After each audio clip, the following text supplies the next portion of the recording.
être en couple, c'est faire des efforts tous les jours. Parfois, on se laisse rattraper par nos vieux démons et on fout tout en l'air de par notre comportement. Il y a des erreurs qui se pardonnent et d'autres qui font déborder le vase et créent une situation de non-retour.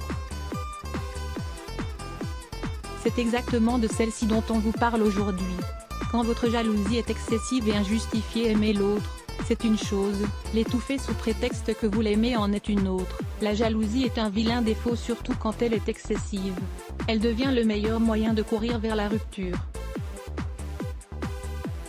Bien évidemment, vous avez le droit d'être jalouse et ça peut même être mignon puisque ça montre votre intérêt pour votre partenaire. Cela dit, quand vous devenez trop possessive et que vous vous mettez à l'accuser à tout va de tromperie, on passe au niveau supérieur et c'est là que ça se gâte.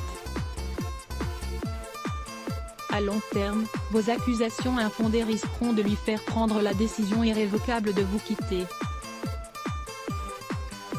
Faites un travail sur vous. Quand vous n'avez pas confiance en l'autre, un peu comme la jalousie maladive et la paranoïa qui s'y collent parfois, le manque de confiance est un fléau au sein du couple.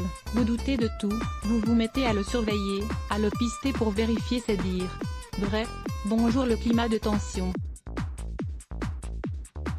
Le risque ? Que votre petit jeu finisse en game over.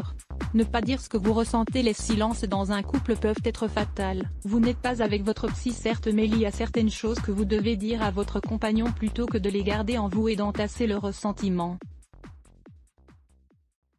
Les silences sont dommageables à une relation amoureuse et vous risquez de créer une distance en agissant ainsi.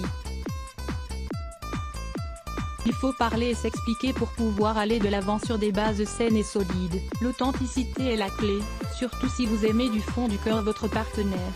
Délaissez votre relation, vous vous impliquez moins, vous vous voyez moins, vous reportez les rendez-vous encore et encore. Comment pensez-vous que cela va-t-il finir ?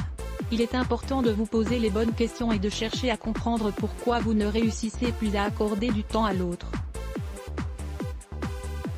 Êtes-vous vraiment sous l'eau au travail ou cherchez-vous simplement des excuses pour vous éloigner ?